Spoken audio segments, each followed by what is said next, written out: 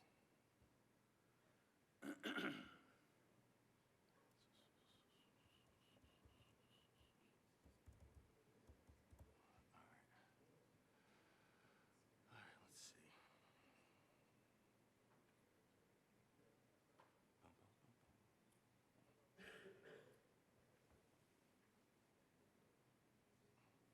And hopefully you don't have the same problem I did. Here we go. It's just running a little slower, that's all.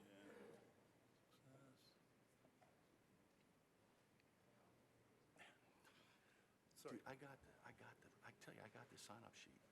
I downloaded it today. Okay, I wonder if maybe you sent her the wrong one then. And it had all the URLs in it? Yeah. Right here. I just sent it to her. I sent.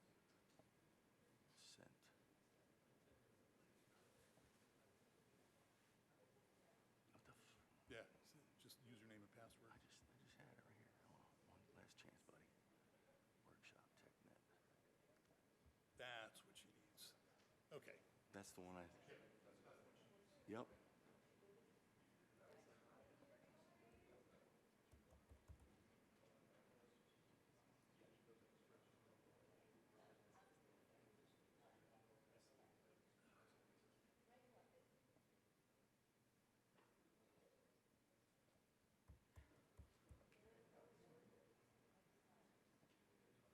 All right.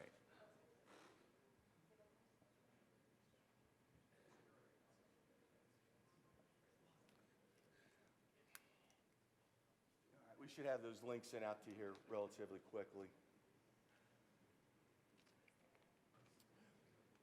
All right, so getting back to here. So again, if you wanted to, and you're looking for something really quick, you can just go ahead and then just select one of these. And then you could come out and it'll give you a report. So if I want to just select top values, now what it'll do, it will visualize it if it's something that I need from this sort of visualization, this bar graph. But if you wanted to change it, you could come down here into your visualizations and you can select chart. So what these are is these are all the built-in charts that we already have that are inside with Splunk. Now, if there was some other charts you wanted to use, some fancier ones or things like that, you can either go out to Splunk Base, where you could have already, if there's an app already created for this application, that the vendor might have already created dashboards and reports and apps for you, so you don't have to recreate the wheel with that. But if you wanted to create your own, you can select, from any one of these different ones, and you can go ahead and you can format these any way you want, stack mode, multi-level mode for a bar chart. So really, any way that you could think of that you wanted to build out and create this dashboard, you can. So if I had this report and I wanted to maybe change it, I can do a save as, and now I can go into where I want to maybe build out this visualization into a bigger dashboard. And again, you guys will be doing this in the lab, but just to show you, I can come in here and I can select new dashboard. And then once that comes up, it gives me, if I wanted to select Classic or Dashboard Studio. Now, one of the things is that when Splunk was first released, all dashboards were built out on Classic Dashboard. Now, about a couple years ago, probably about 3-4 years ago, they started introducing Dashboard Studio, which gives you a much richer way of creating reports, a little bit more interactive. And so a lot of what our customers are doing are building out everything in their Dashboard Studio. Now, if you do have classic dashboards in your environment, you can migrate them over. There might be some changes, but for the most part, you can go ahead and migrate those dashboards over from Classic to Dashboard Studio. So just real quick, I want to say, so if I wanted to create this as I could just give it a title, just test. I can make it permissions private or share an app. So again, if this is a report or something that you want to keep just for yourself or whoever's logged in, you can keep it private where no one else would see it when they log in, or you can do share an app where you can share it out to other administrators. So just for right now, I'm just going to keep it private. I'm going to say Dashboard Studio. I'm going to build it out in absolute, and I'm just going to do save the dashboard. And then I can view dashboard. So once I get into Dashboard Studio, this is where I can go ahead and start editing and just start changing my dashboard to however I see fit, the way I want to see it. So again, right now, we just have this one graph. But if, like I said before, that if you see, maybe there's, so here I have my dashboard. So now, what I want to do, maybe I want to edit it, so I can come over here and I can edit this dashboard. I can change it around. Maybe if I wanted to, I could change the search for it. I can give it different visualizations. So it really gives you the ability to come in here and change it and make it however you want to see fit. So you can add your own little personal touch to it. You can change it from light to dark mode, anything you want to do. And now, one of the things that I did want to show was, so if you're just getting started out with creating dashboards, we do have examples. So if I wanted to see an example for Dashboard Studio, I can come in here and I can say Visit Example Hub. And here is where I can come down here and I can come in and I can look for any other type of dashboard elements that I might want to use in this. Chart elements, gauges, single value. So maybe some of these things I want to add in to make this thing a little bit more personalized, make it a little bit more interactive. And if you come down here to the very bottom, it shows complete dashboards. I can actually download an already existing dashboard that somebody's already created, and I can go ahead and upload that. One of the ones that I like to use is when I'm going out and talking to customers is this data sensor. And what this basically shows is, okay, so you maybe have a data center you're trying to monitor, and you can come in here, and each one of these are all different individual KPIs, and compare whatever your environment's like, you can come in here and you can make each one of these just reference whatever you have in your environment. So, for this example, this is kind of showing what racks we have, on in our environment, and then we have a sort of a heat map for each rack, and maybe we can see what power unit might be running high. Again, like I talked about earlier, was sort of like asset inventory. I have my SQL host, there's my name, it's got a high priority, and I got my different rack and row on there. So again, just gives you the ability that you don't have to go out and create this on your own. You can already go ahead and do this because we already have it out here as an example. And again, some of our third-party vendors might have already had this created for you, where you can come in there and you can set it up the way you see fit. All right, so let's go ahead and go back to our search. Okay. So again, here we are in our initial search and reporting app. Now, again, I've been talking about how we have the different apps and things like that. So I can come in here, and this is at my screen, and I'm at my administrator screen. Over here to the top left-hand side, I see apps. And then underneath here, you see manage. So if I want to go ahead and select manage, I can come here. And what this is going to do, this is going to show me all the apps that I have currently installed on my Splunk server, on my instance. So you can come in here and you can see, you probably can't see, but you will when you get into your instance. You have all these different apps. And then if you see here, this says visibility. So again, this is where if you were to come in here and you had an app you installed and you're like, well, I don't see it. I need to see what's going on with this app. You can come in here and you can select edit properties. And this is where you could change if it's going to do update checking, which is basically if this was an app that was released down a Splunk base, if it's connected to the internet and it's allowed to go out to Splunk base, you could come in here and if you needed an update, you'll see that it'll say update required. And then under here it says visible. So this is where you could select it if you wanted that app to be visible or not. Now, if you were in, like, say, an air-gapped environment where you can't get out to the internet, well, then what you'd have to do is you'd have to manually go out to the Splunk base, check to see if that app that you have installed needs to be updated, download it, and then somehow get it over into that environment so you can update it. So when, did the email get out yet with the instances yet? Okay, all right, cool. So has everybody had a chance to go in and log on? We'll give everybody a couple of minutes. And once you log on, like I said, you'll probably come to the home page. So go ahead, let's go ahead and log in, and then give me a couple minutes, and then we'll start moving forward with creating an app. If anybody has any questions, please let me know.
Is anybody need any assistance or anything like that?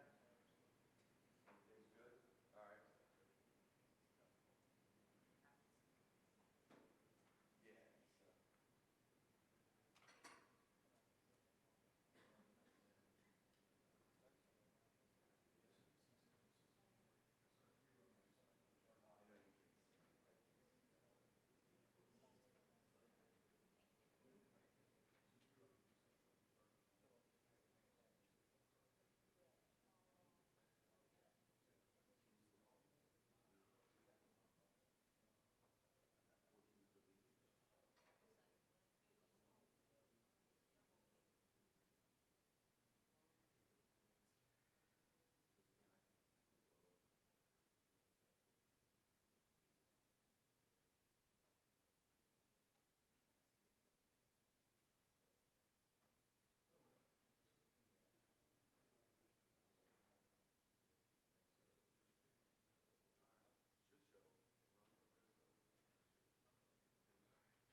Everybody able to get to the home page? Everybody good?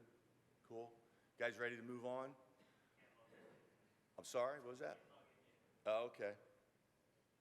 It might be the password.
the guy had, yeah, oh, yeah, it's everything lowercase, visit booth 123.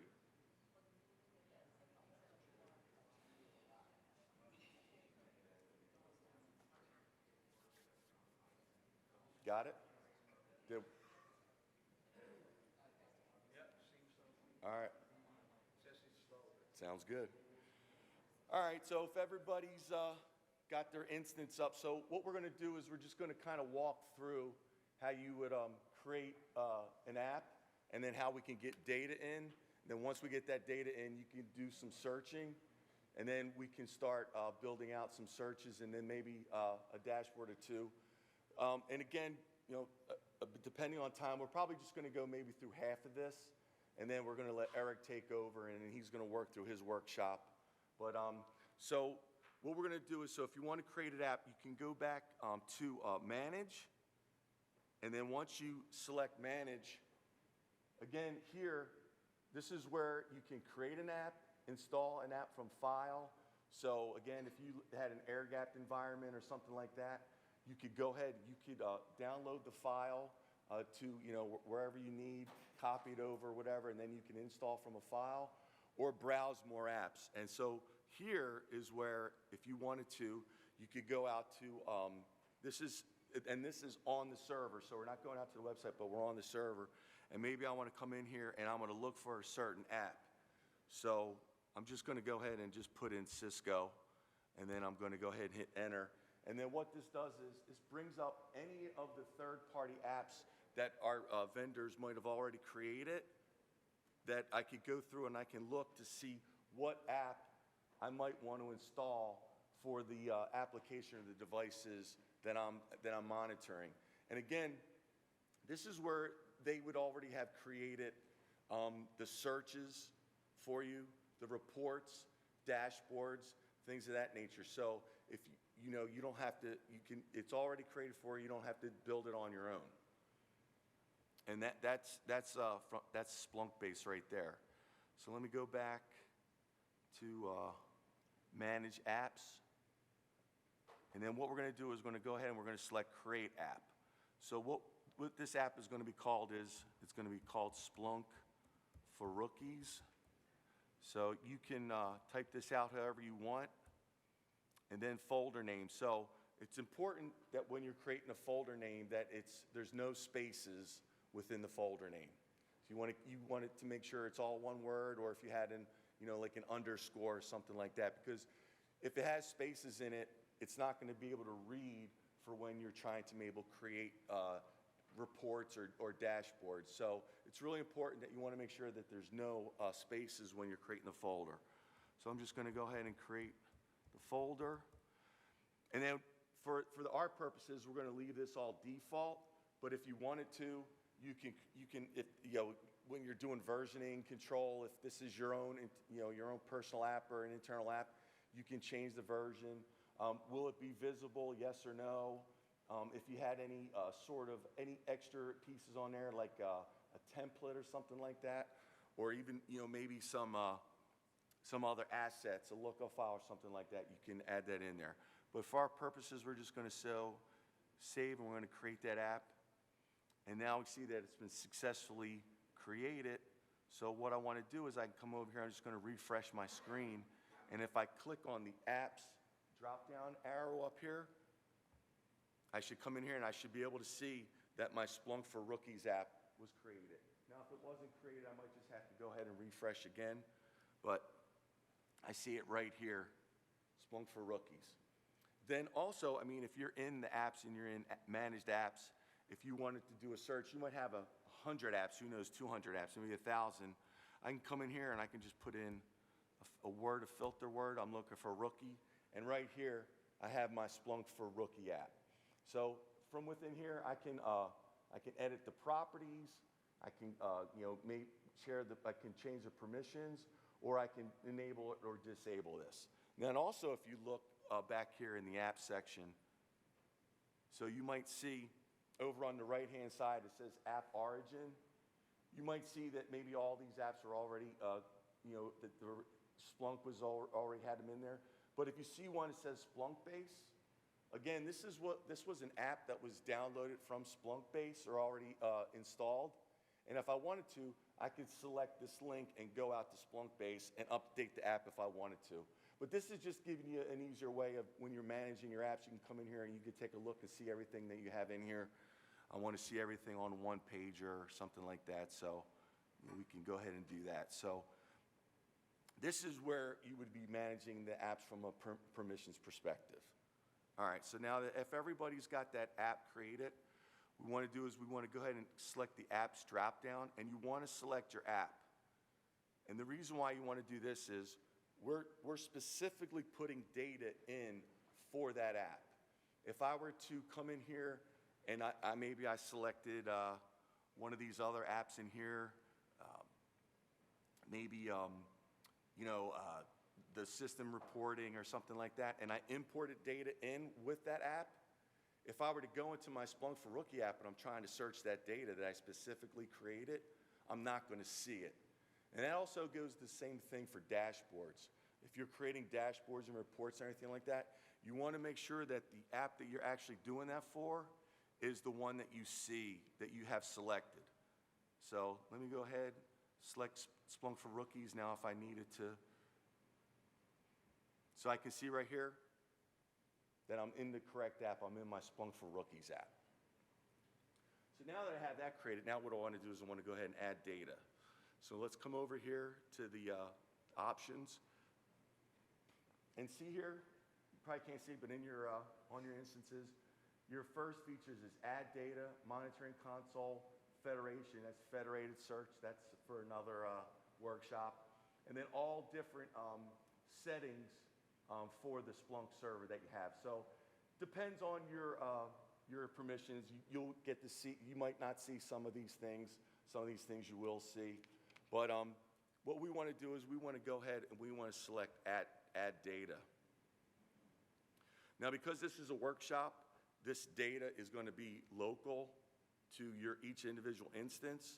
But what you have here is you have a quick wizard that if you were maybe pulling in networking data, operational system data, if you were to go ahead and select one of those, what it does is it gives you, a quick look into what event logs do I want to bring in, It'll give you an idea of how to bring that data in. So this wizard's giving you the ability to set something up that you don't have to come up with on your own. And there's other ways of getting data in. You can upload data through maybe a JSON, a CSV, or something like that. Monitor. For these purposes, we're going to be monitoring a folder that's on this instance. But if you had a Windows event, a server that you wanted to monitor logs locally on that instance, you could do it with monitor or forward.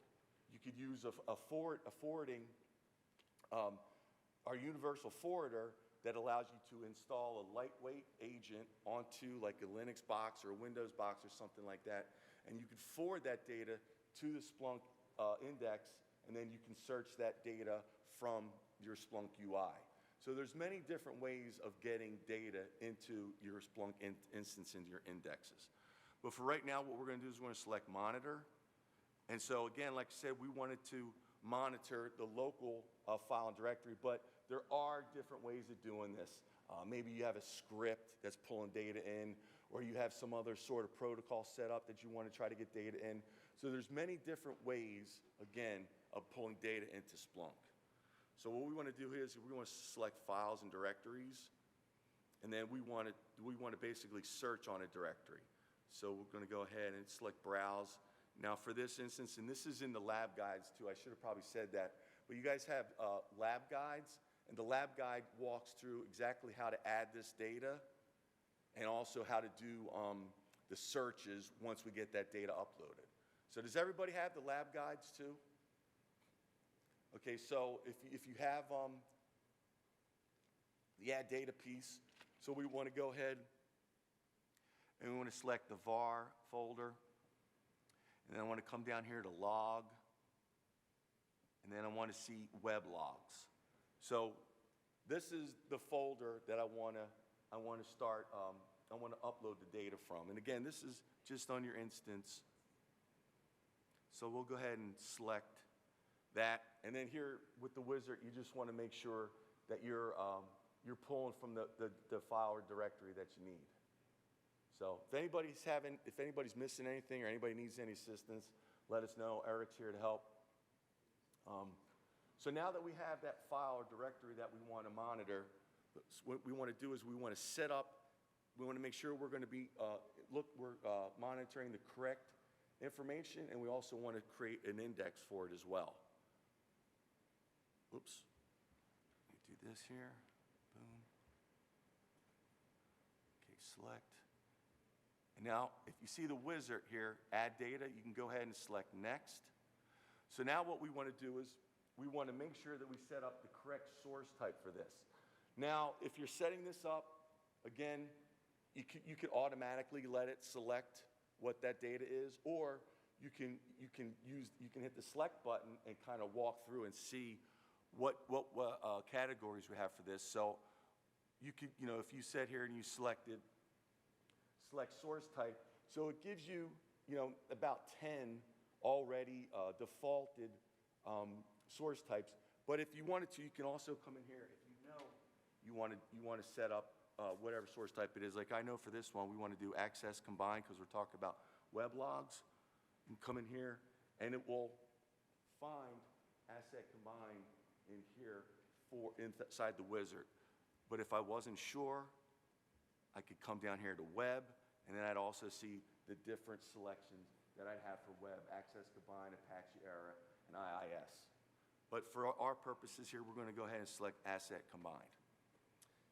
And then another thing, as you're moving on, again, with this wizard, you want to make sure that you're still working in the correct app.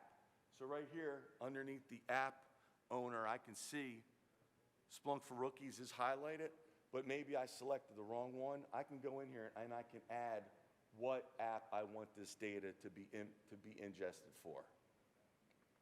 So we want to make sure that Splunk for Rookies is set. Now, again, this is just the lab, but for host, it's just pulling the host field name. But if you wanted to, if you had a regular expression or you had something else you wanted to put in there, you could. But for right now, we just want to leave it at the default instance. And then create a new index. So if you wanted to, let's say you're importing firewall data, maybe some other data, you can come in here and you can create a new index. And this is one of the things from a Splunk perspective is that from for good housekeeping, things like that, when you're working with indexes, if you have something specific that you want to search on, you want to be a little bit discreet in what indexes you're creating.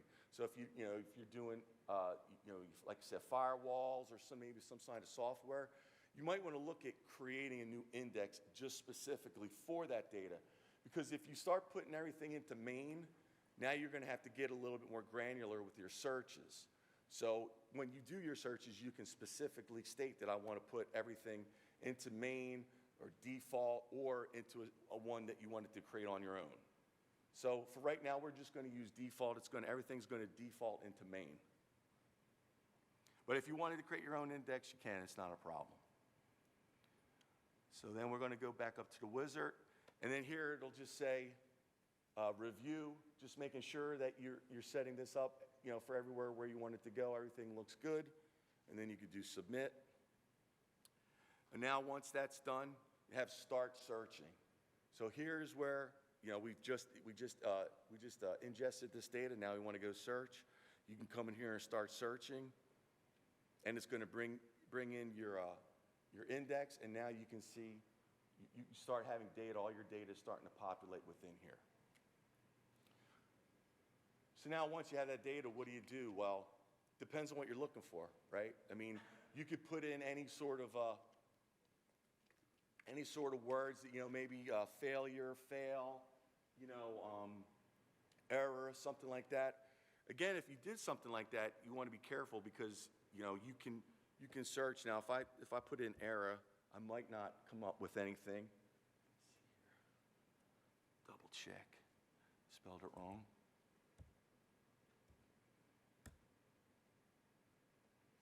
So it depends. There might not be something in there. Maybe since this is these are web logs. Maybe, I can put in. So I just typed in 503. So now what I'm doing is I'm getting everything that has a 503 within that raw data. And again, I'm searching all time, but maybe I want to go down for the last 15 minutes, last 24 hours, something like that. So I won't be returning as much info as I wanted. And then again, like I said, now over here on the left-hand side, we see all the interesting fields that come with that 503 event. I can select action, and I can see what action goes along with that 503 error. So if I wanted to dig a little deeper, I can maybe look at, and again, this is retail data, it's just test data, so not the same thing that you'd have in your environment. But the thing about it is that I can go in there and I can select any one of those different values, and then I can pull out all the events that are specific just to that one search. Now, if I wanted to use a Boolean, I could go in here and I can do 503 and. So now what I want to do is I want to do a search on that 503 event and maybe something else. So if I wanted to maybe select purchase, I could do that, and I can run a search on that. And the thing about it is that and has to be capitalized when you're doing these type of Boolean searches. Another one would be or, so you could be searching 503 or purchase. So any one of these different Boolean expressions that you want to use, you can come here. The one thing is you want to make sure that they're capitalized, because you can see how right now it's red, but if I just typed in and, what this is looking for is basically a statement that says 503 and purchase, not the one event of 503 and the one event of purchase. But then you can also see the and is not, it didn't turn to red, right? It's just showing, so this is just a regular search. And if I did a search on that, I'm probably not going to see anything. So it really does, you want to make sure that if you're using those expressions, that you're sort of making sure that you're using, again, and, or something like not, things of that nature. Okay. So now that we have this, what we can do is, how are we doing on time, Eric? All right, cool. All right, let's see here.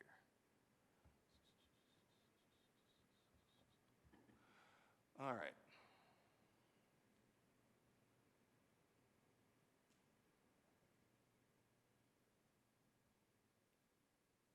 All right, so we're logged in.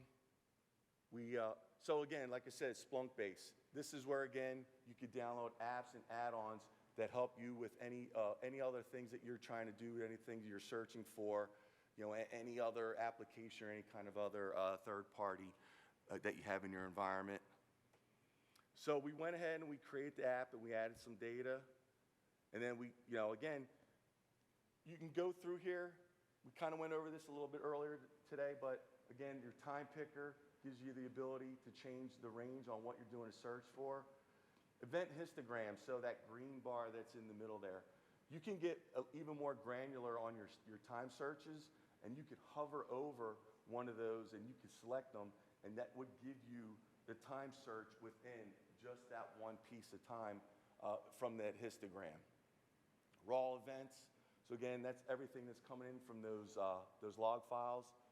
And that metadata, the field pairs that we talked about, those are what's pulling from the data, and the timestamp. That's the time that was stamped within the log file, not the time that you're sitting wherever you are working through your Splunk UI. All right, and again, talked about this with the different ways to do searches with your Booleans and or not. And again, like I said, it has to be uppercase. And you can also, if you're doing searches, instead of using the not, you could also use an exclamation point. It's in the documentation on how to do that, but it gives you the ability to say, if you wanted to check status 503, action, purpose, or purchase, if you added an exclamation point after action, that would be the same as adding a not Boolean to that search.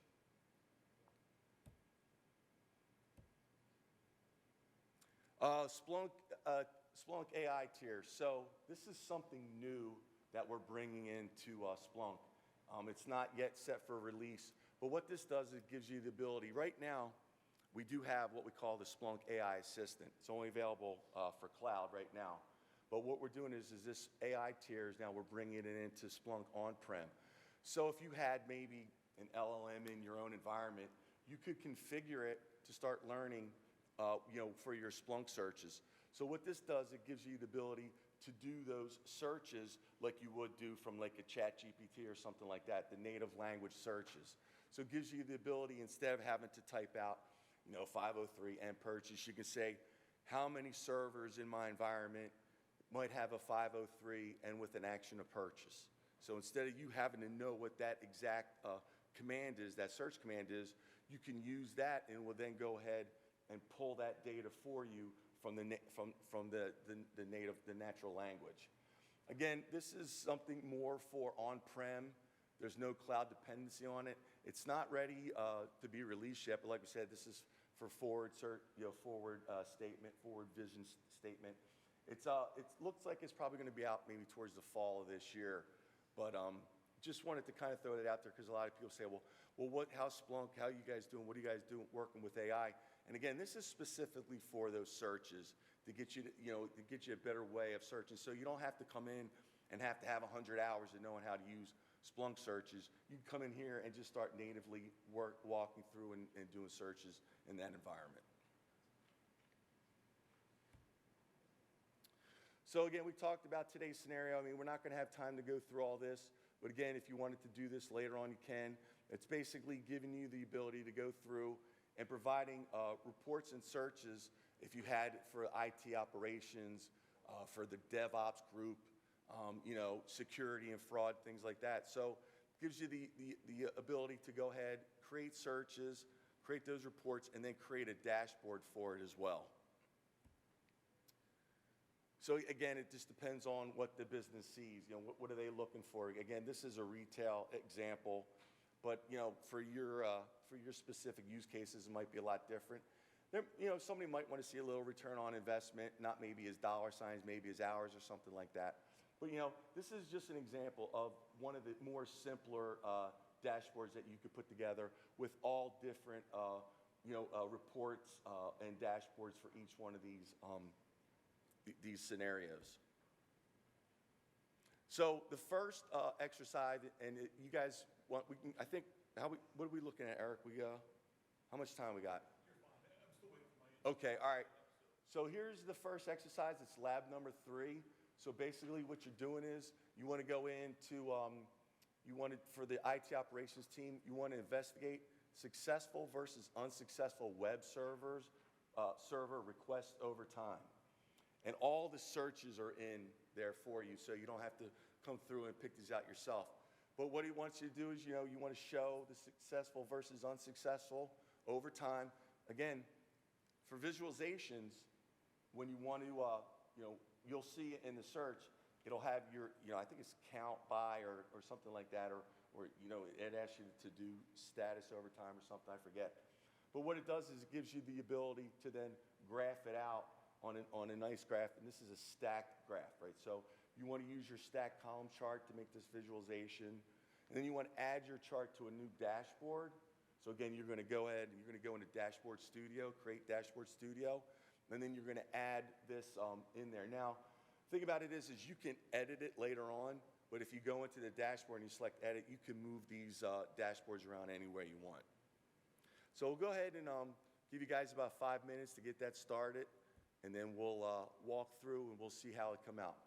And again, this is in the lab guide, but this is basically your search for this exercise. So we'll be searching the main index because, again, when we got the data in for Splunk for Rookies, we selected default, which defaulted out the main.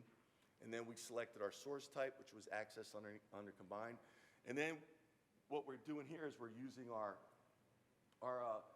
different searches, our time chart, because this is going to give our value over time, and it's going to give us our count by status. This limit equals 10. This is going to limit for every count for this status just to 10. And you'll see that here within the lab. So when you're done, your dashboard, your panel should look a little like that. So let's go ahead and give everybody about 5 minutes to walk through that, and then we'll walk through it and see how it turned out.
There we go. Source type, access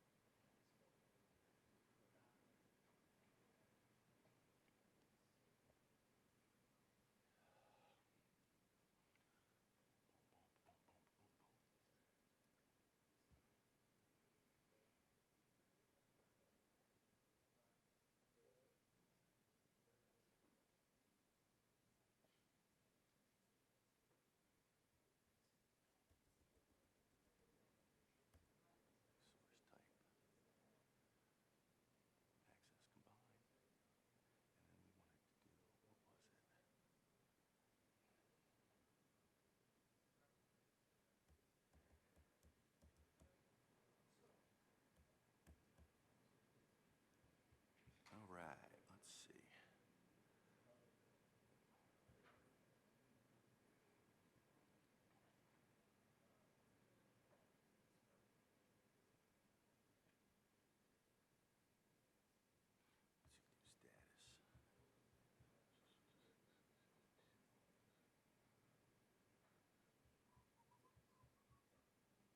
All right.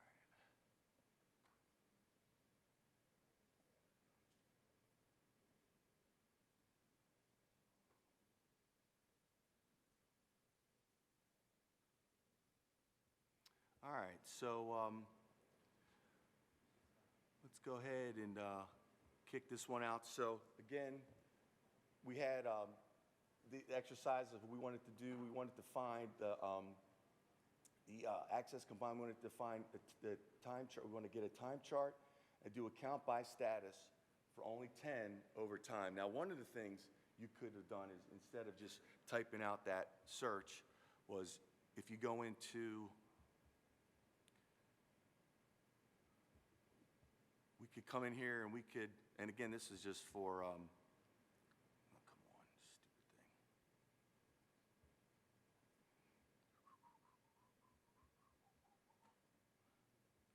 stupid thing. All right, let's go ahead. I'll get it here sooner or later. There we go.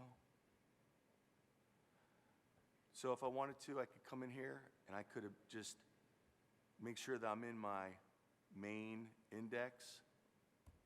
And then I wanted to select, I could select source type, which was access combined. And then I wanted to find status.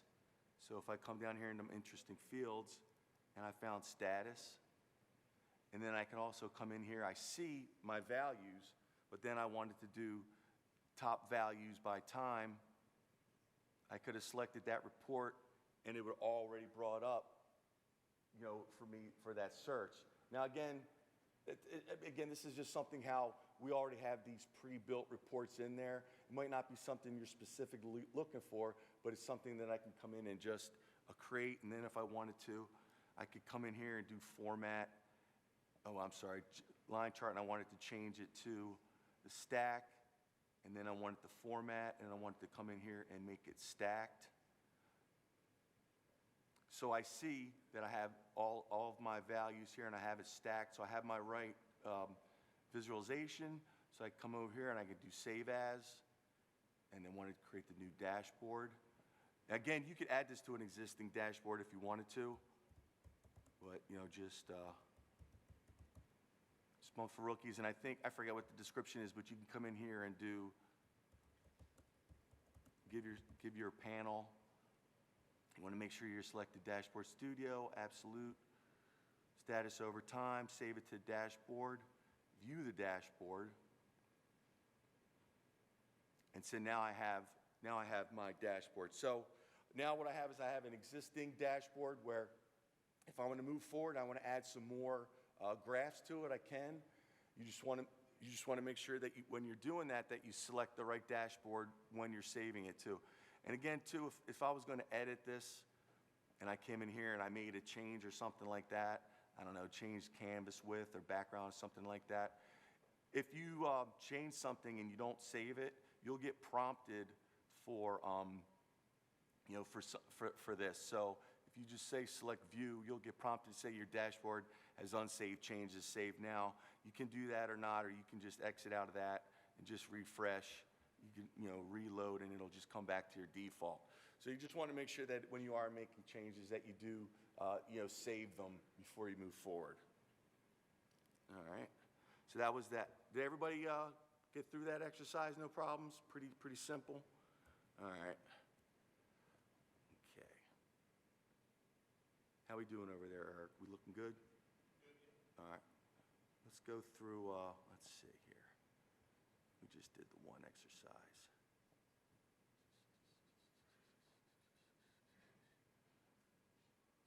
Okay. This is a good one. So the DevOps team is looking for the most common customer operating system. We want to know what web browsers that are experiencing the most failures. So this goes along the lines of extracting fields. So I have a field in here in my data, but I'm not seeing it in the Splunk interesting field. So if you go over to your Splunk instance, and if you come down to your search, let's just, oh, here's a cool, neat feature. So you come back and you want to do another search. If you hit this arrow next to Splunk search history, you'll see all the different searches that you've done within the past, right? So it keeps a historical time, and if you see here, there's a filter of how many days you keep it at. So that's a quick way so you don't have to go through and type out all those searches if you want. So I just want to go back to index equals main, and I'm going to go ahead and click add to search. And then once I have that, if I have the correct time, I think default for this exercise is 60 minutes, so just throw that in there. So what I'm doing is that we're looking at the raw data here. I just want to make sure that this is one that would have this. So if you're looking at your lab, and if you're looking at your instance, inside of here, we're looking for OS or we're looking for platform. Well, if I know what I'm looking for in my raw data, you might be able to see under here, for the Mozilla 5.0 browser, I'm seeing Macintosh. So that's my OS that I'm trying to get for my DevOps team. But if I'm looking down here into my interesting fields, there might not be a field here that says OS, operating system, or something like that. I know it's something that I'm trying to pull from my data, but I just don't know. I just don't have it. So how do I get that? How do I get that info? How do I make that field searchable? So what you want to do is it's an extract field. So you want to extract that certain field or that certain data that you're looking for from this raw data, create a field pair for it, and now you can do searches for that operating system. So what you can do is you can come in here,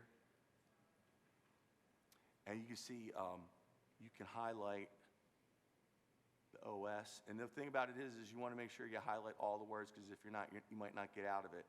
Event actions. So you have 3 different event actions. One is build event. The other one is extract field and show source. Now, there's multiple ways you can do this. You can extract a field from the raw data here within a search, or you can do it within the options, but we're going to go ahead and do it here. So what we're going to do is select extract fields, and what that's going to do is this is going to take us over to the wizard. Now this wizard, what it'll do is there's different ways of doing this. If you're good at regex, you could create a regex to sort of extract that field, or you can use delimiters. So there's 2 different ways to create sort of that parameter to pull that extracted field out of that info.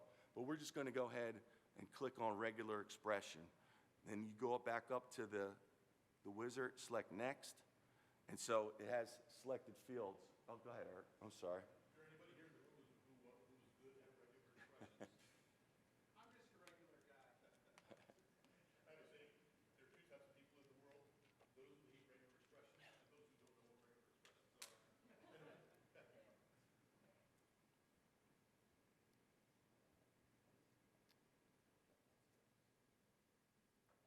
All right, so now once you get to this select fields, you have the raw data that you pulled out.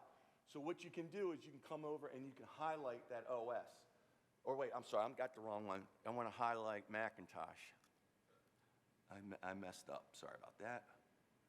But again, you want to make sure that you get, because once you highlight this, it's going to key off of that field. So here, so now I've got this data. Now what I want to do, I want to give it a field name.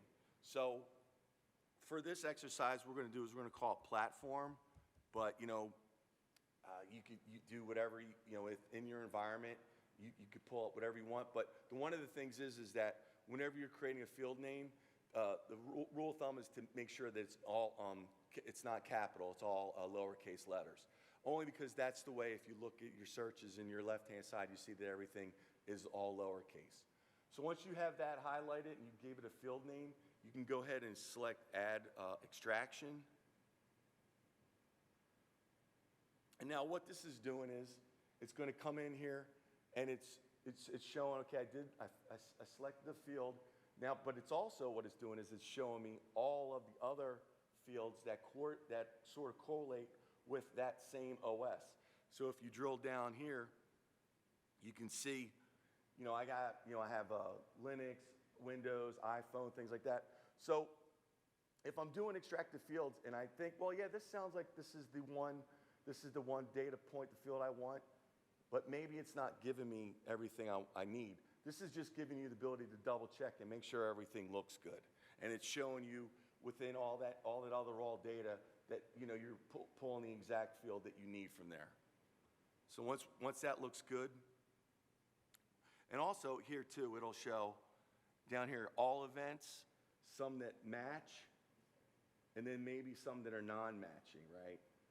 So now I know that with the field that I have, I'm definitely matched because I'm not pulling out anything else. So the field extraction that I did is correct. So now once we got that, you can go back up here to the wizard, select next. And now again, this is just letting you know, hey, making sure that you've got the right field that you're looking for. Then if you wanted to see the regular expression, if you select that view regular expression, you could see within here how that regular expression was built out to find this OS within that field. So we got that, everything looks good. We'll go ahead and select next. So once you created this extraction, if you needed to go back and change it, you could go into the options, but it gives you that extraction name so you know which one you're looking for. So everything looks good. We'll go ahead and do finish. And it says here, do I want to go ahead and search explore the fields I just created and search. Okay, now once you come in here and now you look under interesting fields, now I have platform from what I didn't have before. So basically what I did was I was able to go ahead, extract some more data that might not have shown up enough within my environment. Now I have it, so now I can go ahead and I can search, create a report, do whatever you need from that new extraction.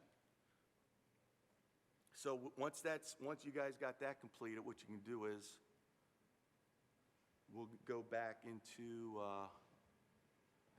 what our use case is here.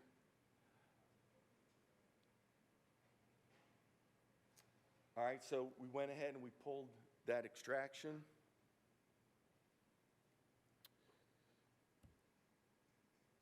And we walked through, extracted a new field. So we clicked on the arrow, which expanded the event, selected the event actions. We did extract fields.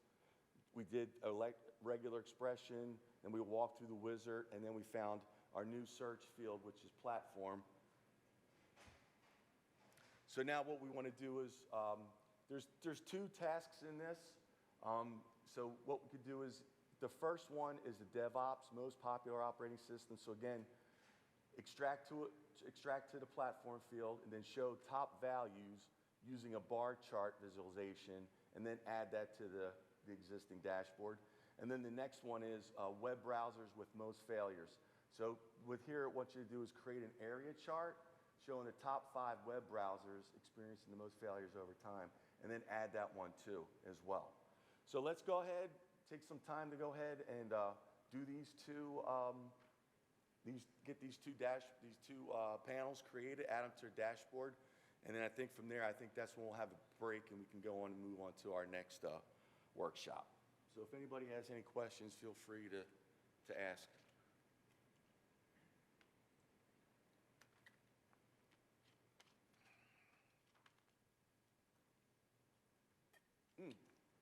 Sorry. So I know that you have the dashboard or the visualizations for the visualization manager whenever you're doing Right. that stuff. Do you have a place where the different visualizations that are available default in Splunk Yeah. that we can get that way we can go? Absolutely, yes. So if you don't have an instance open, right? I'll show you here. Here's one sec.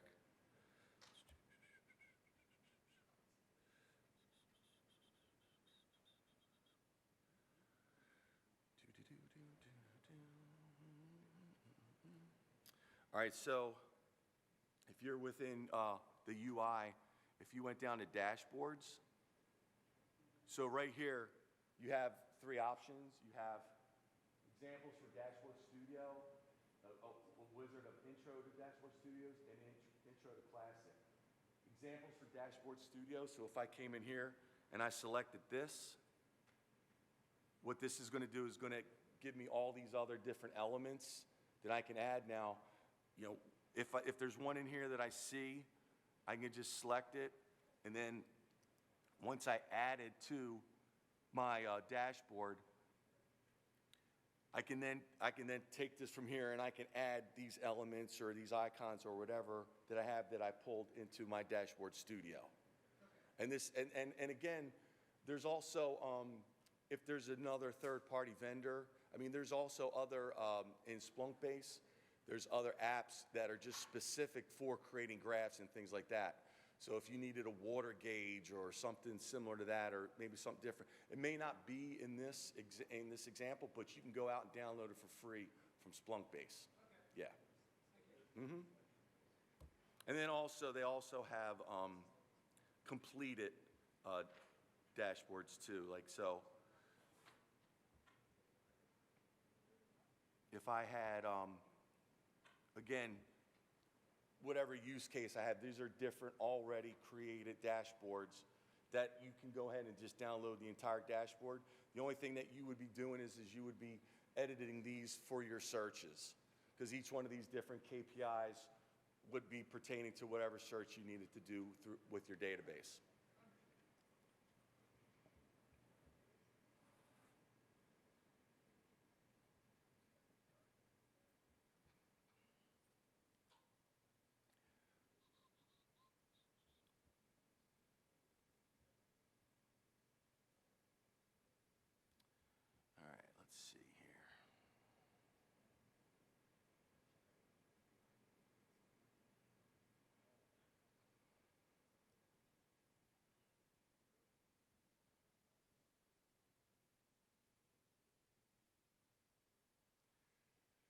All right, so just for the sake of time, we're just going to go ahead and walk through this. So again, what you're trying to do is you're trying to find the top 10, or the top platforms that are hitting the web server.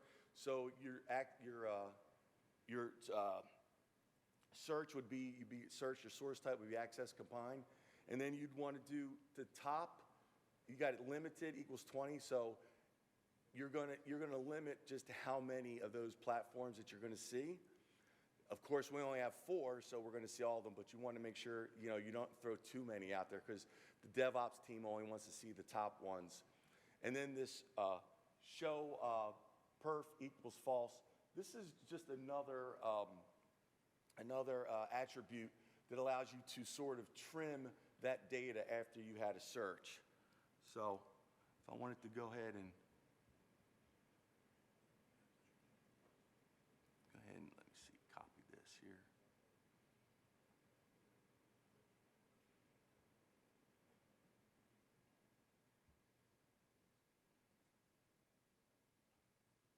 I hate this thing.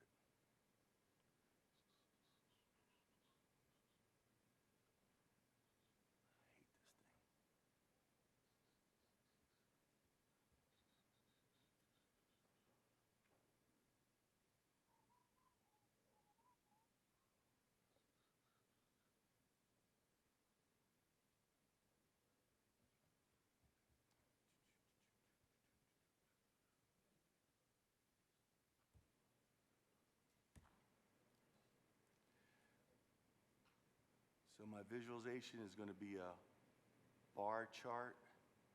So go ahead and select bar chart now.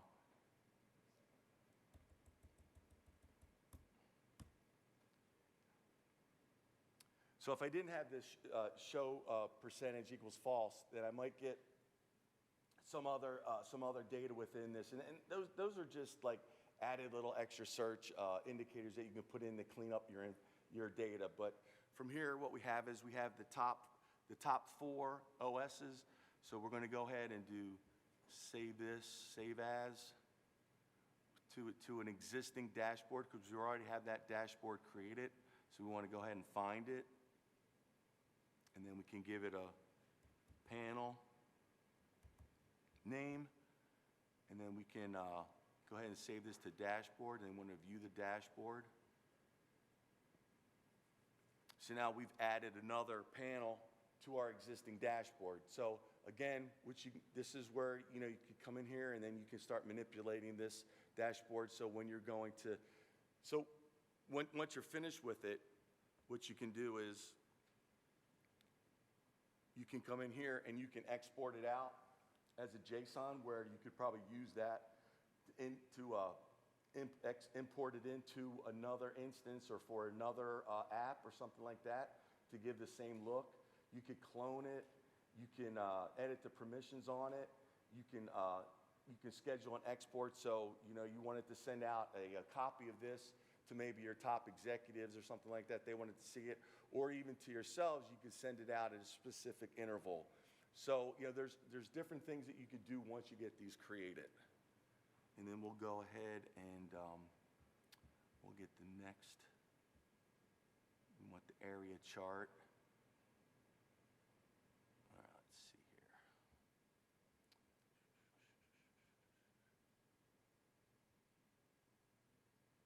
a mouse. Come on.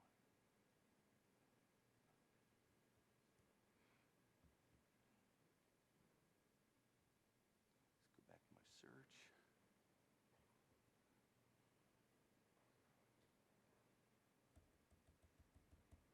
So I have my search,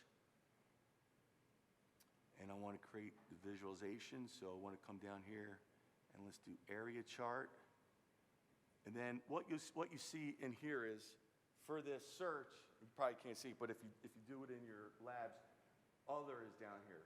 Well, we're not really looking for an other here, but there's other data in this search that's within here. So if we want to clean that up, what you can do is you can go ahead and add the use other equals equals F for false.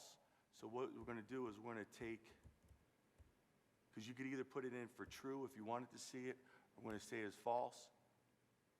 So now what we see is we've removed that other column out of our search, and if we needed to clean this up a little bit, I forget what the format is here to double check it. Yeah, I think it's the time or whatever. But so now we have this created. So again, we can go ahead, save as, save it to an existing dashboard.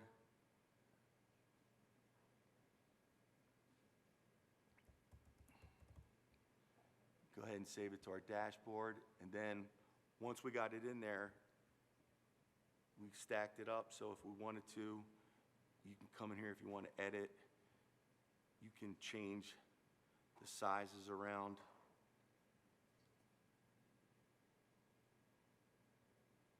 You wanted to add, maybe put this one next to it just for now.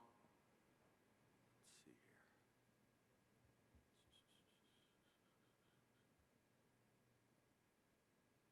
Then I can drag this up here.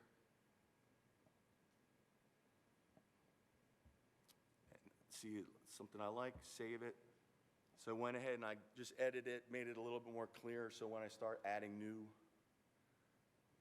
dashboards to it, so now I have my existing dashboard. So everybody was able to get through it? No problems? All right, so with that, let's go ahead and take a little bit 5-minute break, and then Eric's going to come up and he's going to walk through the other workshop. It wouldn't help to do this workshop without at least having some foundational background in ITSI and what it is, what it does, all that good stuff. So what I'm going to do, I'm going to pull up an ITSI instance, and this is basically what ITSI looks like. Each one of these little bubbles is a service. So when I talk about ITSI and service monitoring things like that, people inevitably start mentally comparing us to things like SolarWinds and IBOs, those traditional monitoring tools like OpenView, Tivoli, BMC, all those traditional monitoring tools that take sort of a bottom-up infrastructure-centric view of everything. And we do a good job of telling you, where you have excessive CPU utilization or high network traffic. If a server goes down, you'll get a message saying server A just went offline, but lacking any context about what server A is doing, that message may not mean a whole lot to you. So is server A a little web server that hosts the intramural golf league scores, or is it a big back-end database server that supports multiple mission-critical applications? What that server does matters to you when you get a message saying that it just went offline, right? So what we do with ITSI is we bring the service context to the status of your infrastructure. What I mean by that is we put first the things that you really care about. Nobody really gives a crap about an individual server until that server's misbehavior or absence affects something that's important to us, like crew training management. So in this scenario, we've got this thing up here called crew training management, which is what we're interested in making sure is available, operating fine, and all that. And so in this scenario, this is just a system where people log in and they can enroll in recurring training or required training. Their supervisors or training managers or whatever can log in and check on the progress of their people's status through the training program and all that. But underneath this mission is a bunch of technical services that keep that mission up and running, right? So underneath is just a multi-tier application stack like a zillion others. We've got web front end and mobile apps that people use to get at the system. Those things use mid-tier application servers like catalog services, course enrollment services, authentication services, and so on to interact with the underlying databases. And these lines here just depict what the dependencies are between the different services. Does this make sense so far? All right, so it's boring right now, they're all green, so there's nothing bad going on, but and live data going into it, but it's coming from an event generator. And on a sort of like a regular schedule, this thing, this on-prem database service will start to go bad. And the way we determine the health of a service is by KPIs, key performance indicators. So if I were to go down here and click on on-prem database, it's going to show me the KPIs for the on-prem database service. Don't worry about these info KPIs. Those are KPIs that we're monitoring, but they have no impact on the health of the service. So, bottom line, what are the things you want to know about the health of a database service? Well, you want to collect the OS metrics, right? You want to know about the CPU utilization, disk utilization, maybe memory utilization, so that you keep track of the health of the servers that the database application is running on, right? But we also want to collect things like logs from the database application itself to understand things like what are the database errors? Are we getting a lot of errors right now? What's the database response time? How long does it take to service a transaction from an application? Those are all things, these are all KPIs that tell us, taken together, how the database application is doing. Does this all make sense? Cool. You will notice that disk space used is at a medium severity. That does not mean we have a medium amount of disk space being used. We mean the alert level for disk space utilization is at a medium level. It's not bad, but it's not trending in a good direction. So the usual alert levels, there's actually another one in between here, but basically we go from green to not green. All the things we learned in kindergarten, right? Green is good, red is not good, yellow is somewhere in between. There's actually a fifth one here. We go from normal to low, medium, high, and then critical. But you don't have to implement every single one of those severity levels for every one of your KPIs.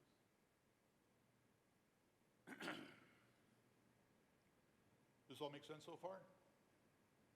I'm hoping that while I'm up here babbling that one of these KPIs is going to start going bad, but there's only so much stalling I can do here. Anyway, what I'm going to do now is pivot to another view called Deep Dive.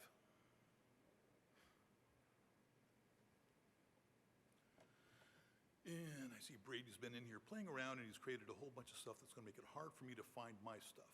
I think that's the one I want. Yeah, there we go. So, the Deep Dive view, whoa. Tripping over cables, bad idea. The Deep Dive view gives you a list of all your KPIs sort of stacked on top of each other.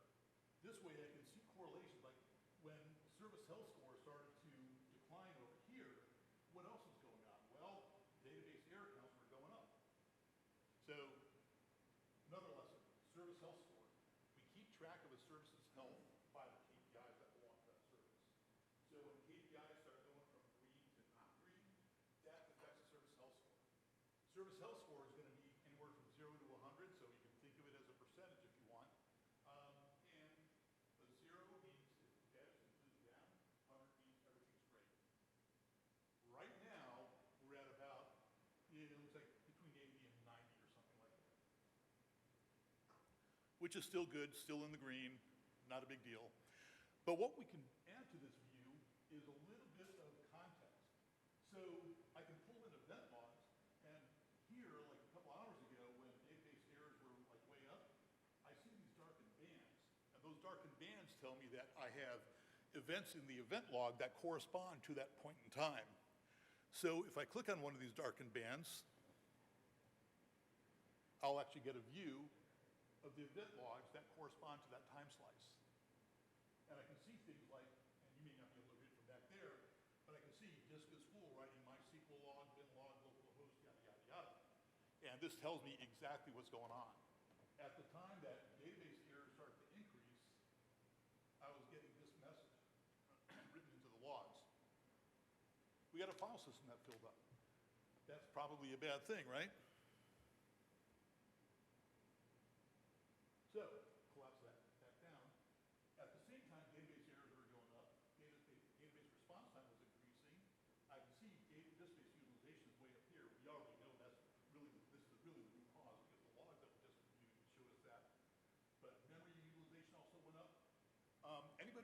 guess as to why this is all happening.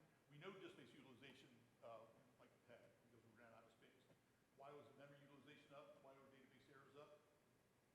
So my guess is that the watershed moment for the log or for the database wasn't set appropriately, or the offloading wasn't happening, and so it was, the disk had filled up, and so it was then holding the information in its buffer overflow Yep. until it could actually write it because it didn't have the appropriate space. And Exactly. the quote-unquote paging file was also, it was taking longer to write to that than it would otherwise, and the buffer time, and it had a backlog and its Redis queue was building.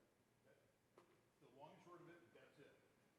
We're unable to write database transactions that were coming in, so we started holding them in memory.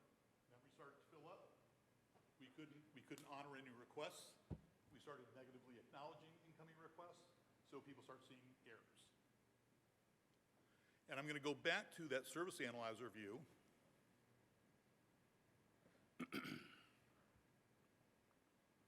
Because one of the things I wanted to do is show you, when do we actually look at infrastructure? Well, it's not until we see that we have a KPI that's going bad that draws our interest. So I click on the KPI, and it brings me up the list of entities. Entities is sort of a key term in IPSI, and it says something that's being monitored. Typically, like in this example, it's a server. It could also be a network switch, it might be a router, it could be a storage array, some sort of storage subsystem. It could even be a person, depending on the data that you're consuming and the KPIs that you're creating. So an entity is something that's being monitored. Now we've gone from medium to high severity on that. So as I said earlier, it's starting to get a little bit worse. But this looks like a database cluster, right? When I click on that, it shows me the 4 entities that make up the on-prem database service. And I've got MySQL 01, 02, 03, and 04. The disk space utilization KPI on MySQL 02 is critical, or it's alerting at a high level right now. And I can further click on this to drill down into that individual component. Now keep in mind, this is demo data, so some of it is a little bit janky. I don't always get the data that I want. Let's see what I get this time. Yeah, for whatever reason, I'm not getting historical information about CPU utilization, but I'm getting all the other stuff. So here's where you get down into what looks like a little bit more like traditional or classic infrastructure monitoring, right?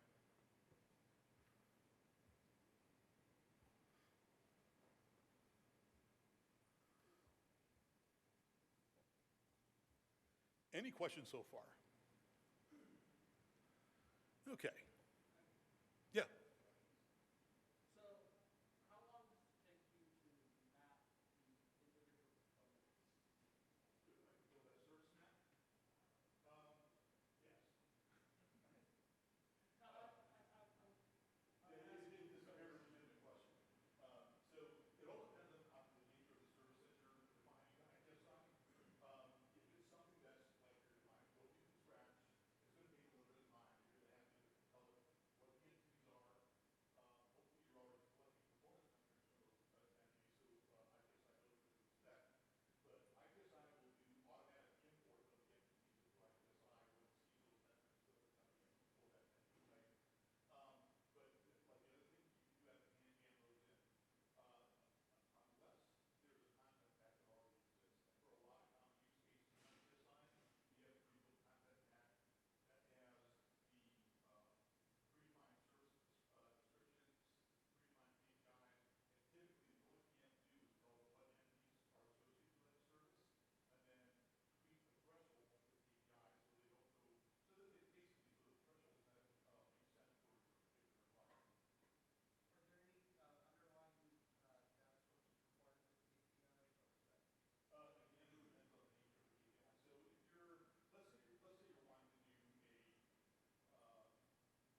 I'm going to pivot over here to my home environment. This is in my home lab. And yeah, I've got a weather sensor in my backyard, and I Splunk it. I'm weird. Splunk is sort of like a home hobby for me. So I do all kinds of weird things, like I Splunk my smoker.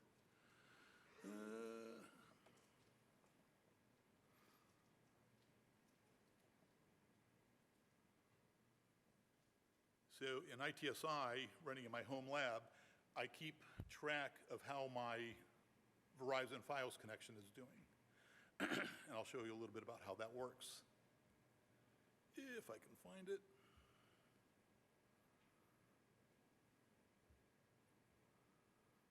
There we go.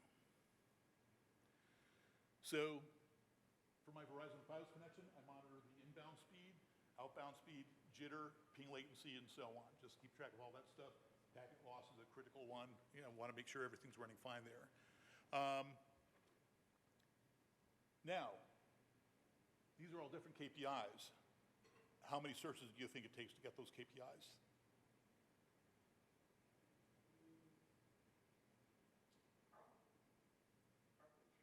Yeah, I've got a KPI-based search. Before I knew about base searches and how those things worked, I was dumb, and I would write a separate KPI search for each one of these KPIs. And that's dumb, because we provide the ability to do things like this.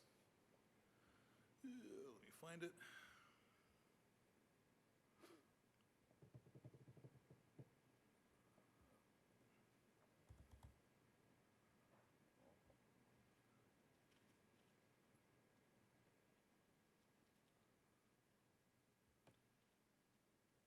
Now what I do is I've got this one search that runs that returns every single one of those values in one search. And I just go down here and I give each one of the KPIs, or each one of those fields that comes back, a name, and I use a threshold field. And this is what I use in my KPIs for that. So I create a KPI that just references back to this base search to populate all those fields in ITSI. It just runs a single search and then populates each one of those KPIs individually. So this is a way that we reduce the load that ITSI would otherwise be putting on the system.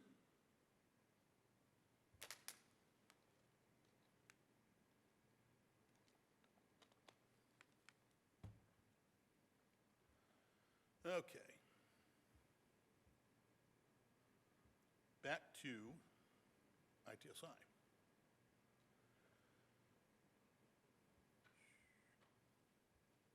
We do have a pretty fair amount of advanced ML and AI built into the newer versions of ITSI. As I mentioned earlier about adaptive thresholding, we do support, and I've got to remember what version of ITSI I'm running here. It may not be the latest one. I don't think it is. Yeah, it's 4.20, but close enough. It's probably not going to work because this demo data has got holes, it's got gaps in the history. So I'm going to take a look. It may or may not work, but I want to take a look at where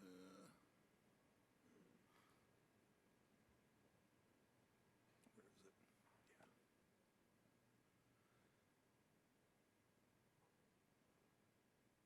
Oh my God, why do we have so many services in here? Jeez.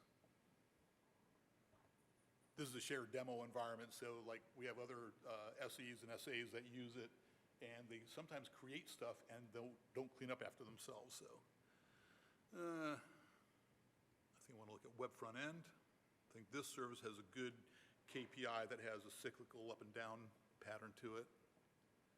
I'll go down here to thresholding. And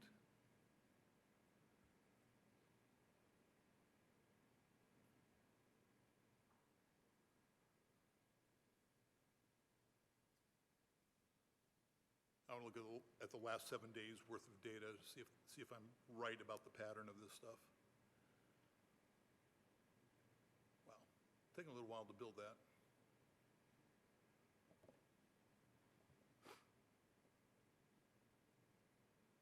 Jeez. Come on, it's only 7 days worth of data. It's taking you so long.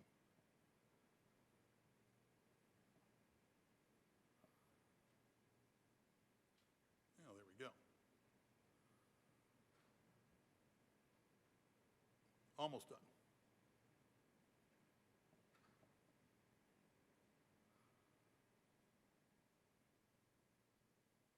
Now, it looks a little bit weird, but you can see that sort of up and down regular pattern to the flow of that KPI data.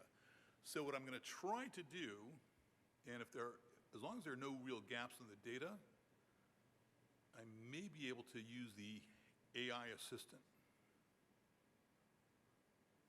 I'm going to try to go back just 7 days.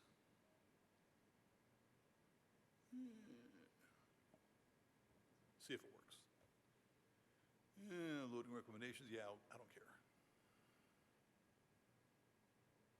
Fingers crossed.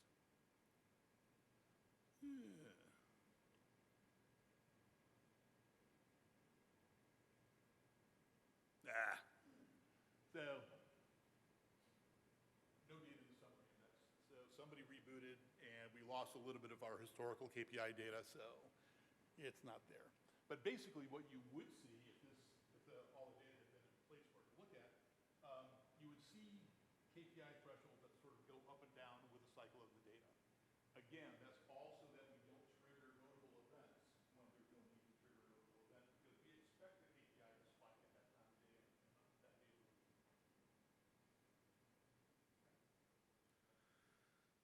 Any questions? All right. Another thing I want to show you, yeah, go ahead and leave that site.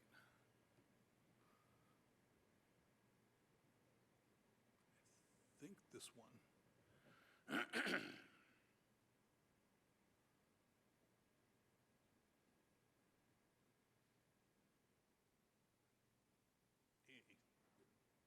So, this is what we call a glass table. A glass table is just a blank canvas upon which you can drop things to visualize your environment. So this is a glass table visualization of our constraint management system. And again, we get sort of like the same thing as a service tree, but we get the actual service health scores and the KPI data up here, things like that. You'll notice over here is this predicted health score. We have something in ITSI called predictive analytics, where you can enable for a given service a predicted health score.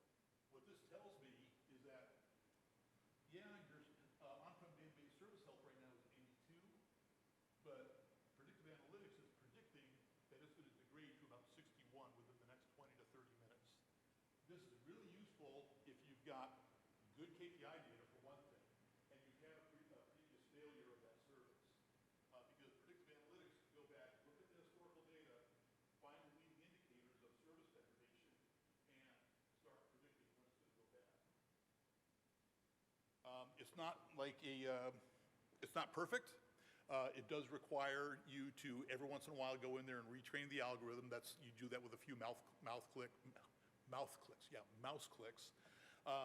and just retrain it. Just say, okay, go look at the latest data that you have and relearn what predictive behavior you got. So, pretty useful. What else did I want to show you? Those are the main ones. All right, any questions on ITSI? Oh, I do want to show you alerts and episodes, because if you choose to go through the workshop material afterwards, this is what they'll be talking about. Notable events and episodes. So we've been talking about that on-prem database, right? And there is something going on with it right now. I'm going to hide this dashboard. I don't really need it. But you can see this on-prem database issues right at the top. And this count right here, 11. Those are 11 notable events that are currently being written into that episode. So me as the NOC analyst, or whoever it is that's monitoring this stuff, I don't care about these 11 notable events. I don't have to react to all 11 of those things. All I got to react to is this on-prem database issues episode. And I'll tell you why that's valuable, because I'm going to go back and look at an earlier one of that same thing. This one's not too bad. This previous case of on-prem database issues had 48 notable events. I've seen them where they're up like about 100, 150. So, nice thing about this is I don't have to worry about managing and responding to every one of those notable events. I just monitor and react to this episode. Once I open up the episode, I can do the usual things like acknowledge it. I can assign it to somebody else. Anybody here familiar with our SOAR platform?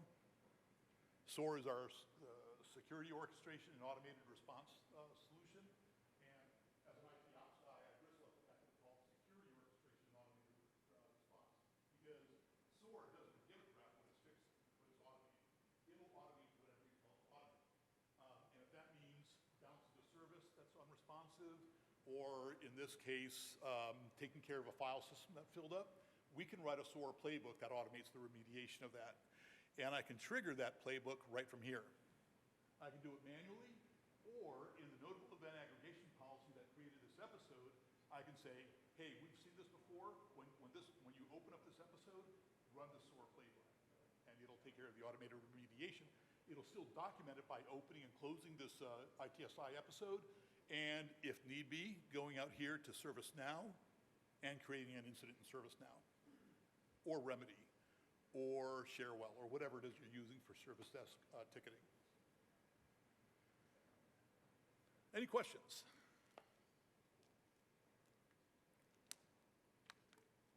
You look like you're not sure if you have a question. Well, no, so with the SOAR automated, the playbooks, the, do playbooks have to be a repository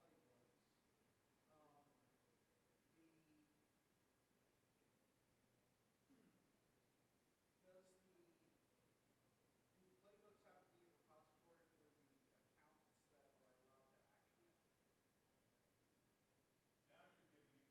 of that functionality of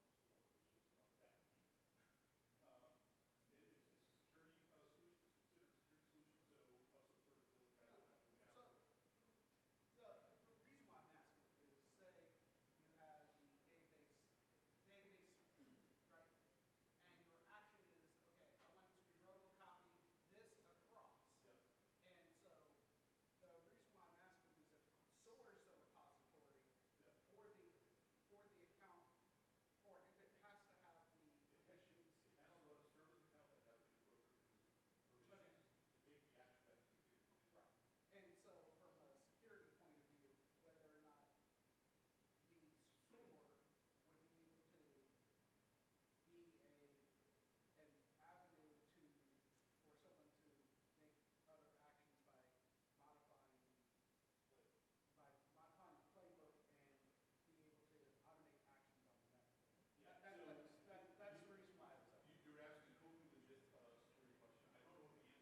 It's over in here.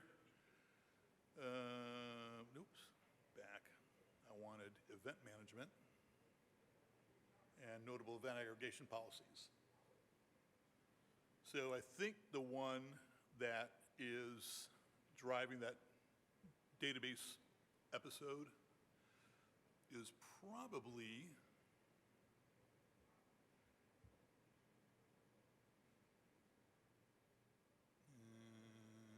I think it's this one.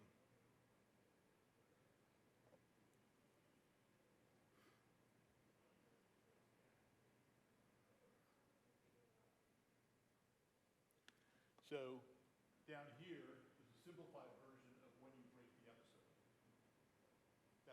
That's where you take care of all that stuff, and it's totally customizable. And you do that based on the behavior of that particular type of notable event. You've seen it before, you know when they start happening, you know when they stop happening, so it lets you build the notable event aggregation policy that makes sense for it.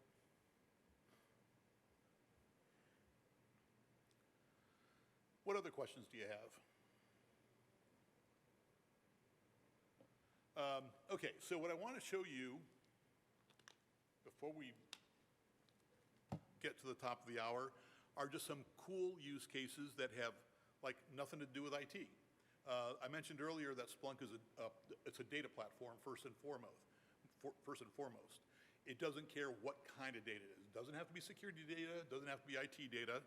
It could be things like, well, let me go over here.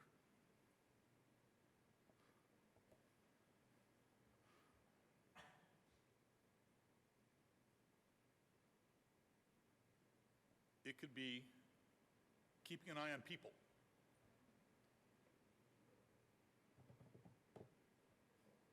Each one of these little markers indicates a person's cell phone. So this is something I did as an experiment a couple years ago, where anybody familiar with the Home Assistant app? If you're into home automation at all, there's an app out there called Home Assistant. You can install Home Assistant on your phone and enable the GPS option for it, where it'll send your location data into your Home Assistant server. The Home Assistant server also has a Splunk app that will take all the data that comes into Home Assistant and forward it over to Splunk. So with that, I had myself, my wife, and a few brave volunteers said, yeah, we'll set this up on our phone. We don't care, because I anonymized it with the name. So this red one here, that is Blue 10. That's actually my wife. This is probably me, Blue 11. I've got actually two phones, Blue 11 and Blue 22. But yeah, so the cool thing is it gets really, really pinpoint accurate too. Now you're seeing the two little markers because they're like so close to each other. But actually they're showing like further apart than they really are. This one's more, so that's my Android phone and this is my iPhone. The last position update my iPhone sent was probably when we entered the building. That's what it looks like. But yeah, it gets really, really accurate. You can see the river right out there. Yeah, I can see it right through the window. So it's pretty cool. So that's one neat use case. Another one is, leave site.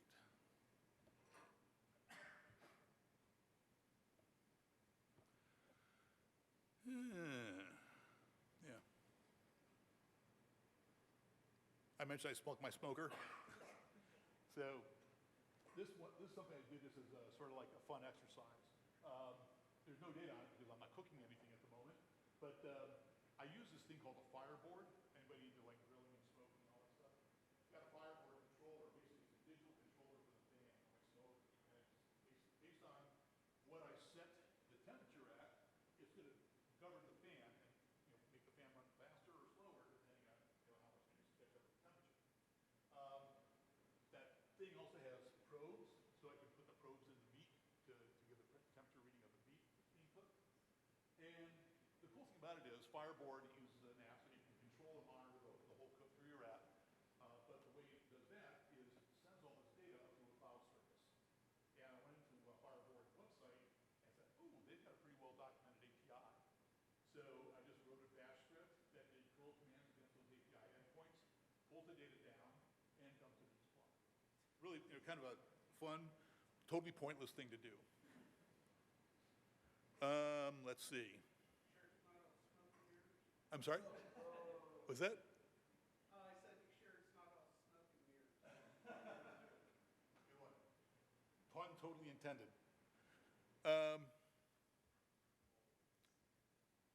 Where's the other one? Oh yeah, I'm gonna go back to ITSI.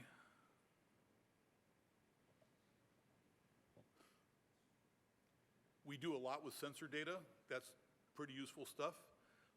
And I've actually got this thing called Splunk Edge Hub in my living room. And that lets me build visualizations like this.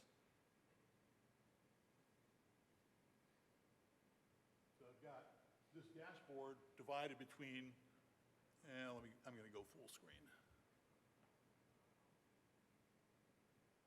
I've got environmental data up here and my network information down here. So this is just that Verizon FiOS data that I showed you earlier. But this is all data coming in from my Splunk Edge Hub.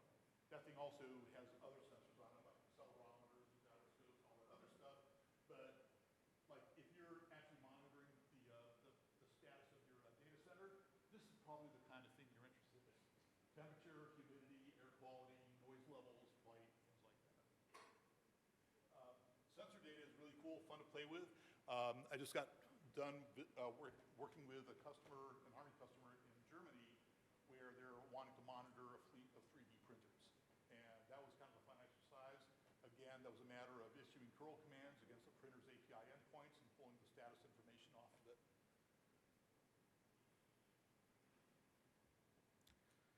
And lastly, this is the one that I really like to play with, natural language searching with AI. So I've shown you a little bit of the data that's sitting in my home lab Splunk instance. I can query that data with totally natural language. Is it raining outside right now? Now, I could write a Splunk query that does index equals tempest, that's the weather sensor that I've got in my yard, stats, sun, precipitation, all that's SPL, blah, blah, blah. I've been working in Splunk for over 10 years and I still suck at SPL. So this is a lot easier. I'll hit enter on that. It'll cook for a minute or two.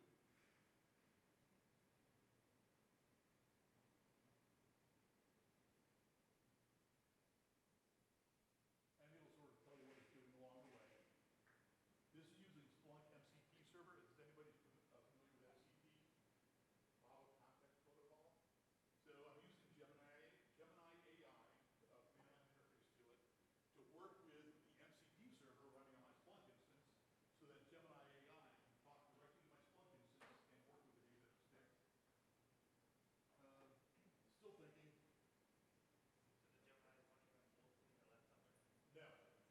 So you're getting to the heart of the security hole here. Because the way I have this set up, basically is taking the data that retrieves out of my Splunk instance and shipping it out to the field team to look at. Yeah, so this is not something you would want to set up in a real production environment. Even if you weren't terribly worried about security, I just wanted to do this particular method. You can still do the same thing with on-premises AI models. This was just a short, easy way for me to set it up just using Gemini. Using Google's Gemini. Yeah. Using Google's Gemini. So yeah, like I said, it's sending all that data out to the dirty internet. But I have a configuration file that says weather data can be found in the Tempest index. So I don't have to make that part of the natural language query. I don't know what's taking so long. This is a pretty easy one for it to do. But being AI, sometimes it gets hung up. So I'll kill it.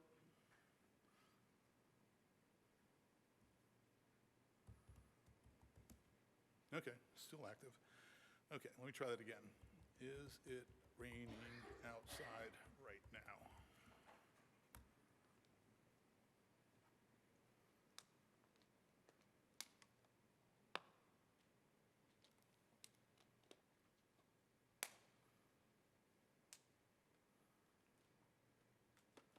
And it could very well be that just Gemini's bogged down right now.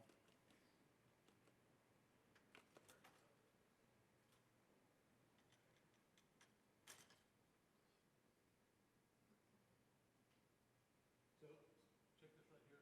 Searching the web for Weatherflow Tempest OBSST. I wanted to show that before I went off the screen.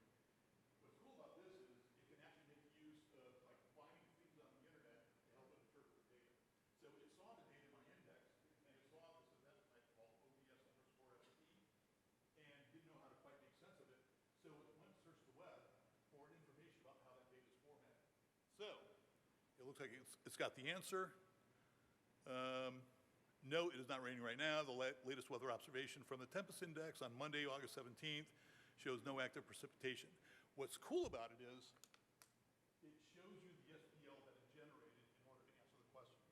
It won't do it all the time. Sometimes you have to help it show you that SPL.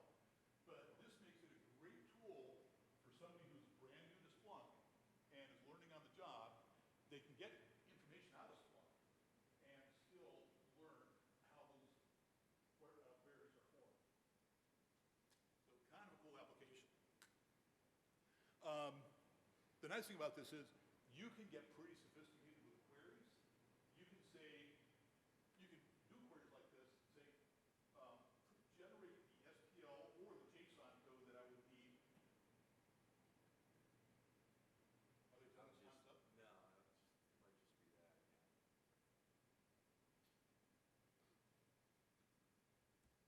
earlier, so. Did it?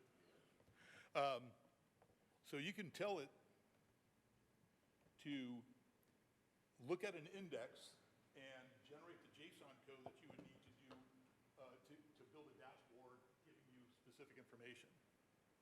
Man, it's not coming back, is it?